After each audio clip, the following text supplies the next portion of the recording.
Okay, here on the 69, end of week 13. We got the front back together, we got the headers all cut in, we got all the parts assembled, top and bottom.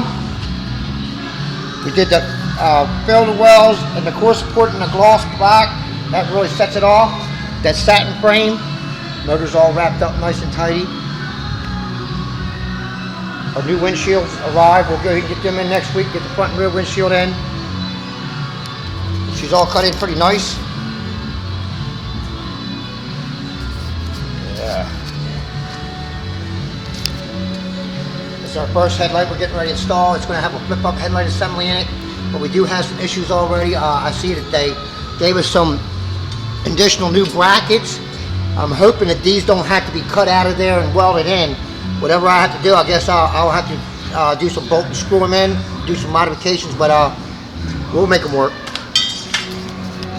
69 Camaro, getting close.